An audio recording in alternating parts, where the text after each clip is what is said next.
हिमालय की बेटी दक्ष राजा की कन्या सती ने भगवान से यह वर प्राप्त कर लिया था कि हर जन्म में वह शिव को पति रूप में प्राप्त करती रहे।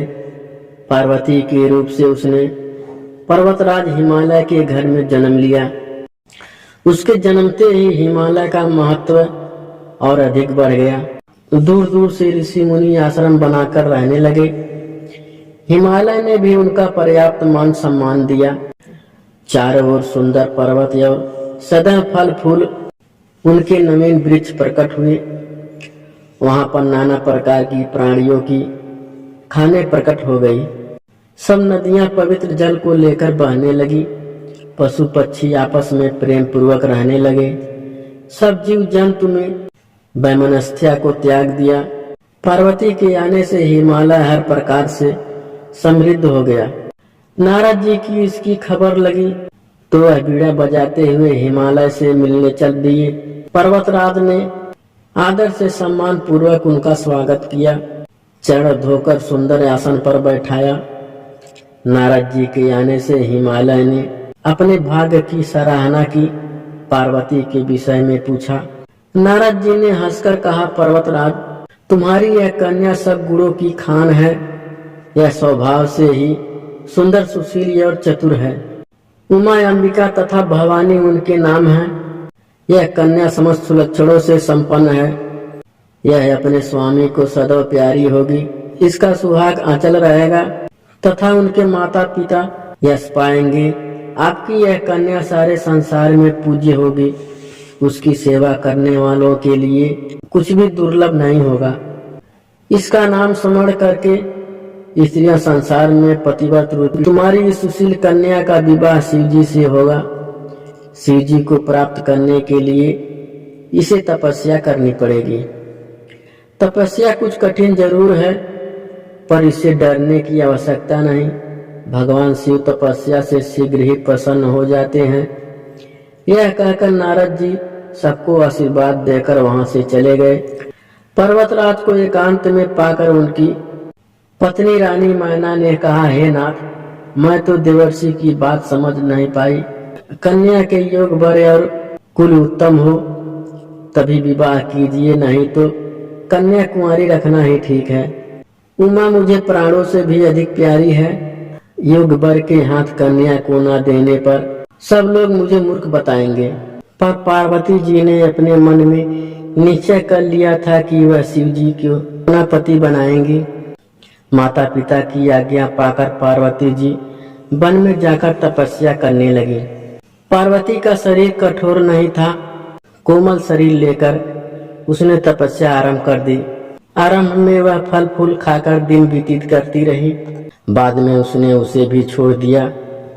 पार्वती की कठोर तपस्या से आकाशवाणी हुई, पार्वती, अब तुम्हें तपस्या करने की आवश्यकता नहीं है। तुम्हारा मनोरथ सिद्ध हुआ। तुम्हें भगवान शिव वर के रूप में अवश्य मिलेंगे। इतने में सप्त ऋषियों ने पार्वती को परीक्षा लेनी चाहिए। वे पार्वती के पास आए।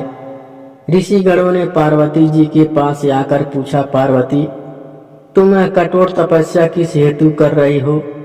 किसकी आराधना कर रही हो और क्या चाहती हो? हमसे स्पष्ट कहो। ऋषिगणों की बात सुनकर पार्वती ने लज्जाते हुए कहा, मुनिवर, मैंने शिव को अपना पति बनाने के लिए यह तपस्या की। देवर्षि नारद जी के कहने पर मैंने यह तपस्या की। पार्वती की बात सुनकर ऋषिगण हंस पड़े। उन्होंने कहा, पर्वत की बेटी होने के कारण तुम्हारा नाम पार्वती है।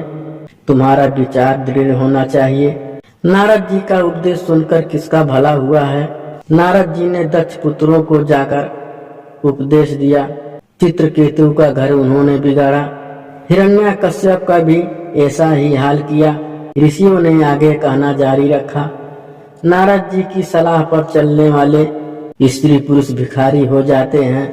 मन के वह बड़े कपटी हैं। शरीर उनका अवश्य साफ है। वह अपने ही समान सबको बनाना चाहते हैं। तुम बहुत भोली लड़की हो जो उनकी बातों में विश्वास करके ऐसे पति की कामना करने लगी जो उदासहीन, गुणहीन, लज्जहीन, घरहीन, बुरे वेश वाला, मुंडमालाधारी, कुलहीन, नंगा और सांपों को धारण करने वाला है। ऐसा वर तुम्हें कौन सा सुख देगा? ठग ने तुम्हें अच्छी तरह भ्रमित कर दिया है। सती की कहानी नहीं जानती, उसने भी शिव से विवाह किया। शिव ने उसे अग्नि में मरवा डाला। शिव जी अब निश्चित हैं, उन्हें किसी बात की चिंता नहीं। भीख मांगकर खाते हैं, शमशान घाट में विभूति लगाए घूमते रहते हैं। ऐसे फक्कड़ बाबा के घर में कोई स्त्री कैसे सुख से रह सकती है? अपना भला चाहो तो उन्हें वर के रूप में प्राप्त करने का विचार त्याग दो। हम तुम्हारा विवाह बैकुंठ में रहने वाले श्रीपति भगवान विष्णु से कर देंगे। ऋषियों से इतना सब सुनने के बाद पार्वती जरा भी विचलित न हुई। बोली, आप लोगों ने जो कहा सब सत्य है, पर मेरी प्रतिज्ञा भी अटल है। मैं शिव जी के अतिरिक्त किसी दूसरे को अपना पति नहीं बनाऊंगी।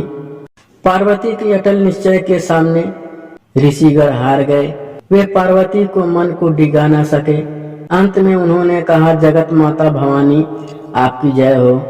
यह कहकर ऋषिगण वहां से चले गए और पार्वती पिता के साथ अपने घर आ गई।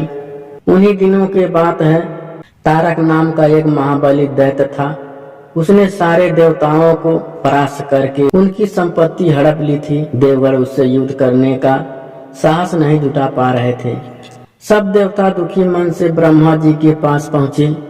उन्होंने ब्रह्मा जी को व्यथा सुनाई। ब्रह्मा जी ने कहा, राक्षस का अंत शिव जी के पुत्र द्वारा ही संभव हो सकता है। अंततः शिव जी का पुत्र होना जरूरी है, पर इन सबके पहले कामदेव को शिव जी के पास भेजना जरूरी है। बिना कामदेव के जाए शिव जी का धर्म में प्रवेश करना संभव है। देवताओं ने कामदेव से विनती की। कामदेव ने सारी बात सुनकर कहा, शिव जी से विरोध करने में मेरी भलाई नहीं है, पर मैं तुम लोगों की सलाह अवश्य करूंगा। जहाँ शिव जी ध्यान मगन बैठे थे, वहाँ कामदेव ने जाकर अपना चमत्कार दिखाना आरंभ किया। देव, दैत्य, मनुष्य, पशु, पक्षी सब काम की विभूति होने लगे। पेड़ पौधे भी उनके प्रभाव से युक्त हुए बिना नहीं रह सके। 2 घड़ी तक सारे ब्रह्मांड में कामदेव का चमत्कार फैल गया। किसी तरह कामदेव डरते डरते शिव जी के सामने पहुंचे। सौभाग्य से शिव जी का उसी समय ध्यान टूटा। उन्होंने अपनी आंखें खोली, सामने कामदेव खड़ा था। शिव जी की नजर उस पर पड़ते ही वह भस्म हो गया। कामदेव की पत्नी जब सुना कि उसके पति का शिव की दृष्टि ने भस्म कर दिया है, तो वह रोती चिल्लाती शिव जी के पास पहुंची। शिव जी की प्रार्थना करते हुए वह दया की भिक्षा मांगने लगी। शिव जी उसकी प्रार्थना से प्रसन्न होकर बोले, रति, आज से तुम्हारे पति का नाम अनंग होगा। वह बिना शरीर के ही सबको प्रभावित करेगा।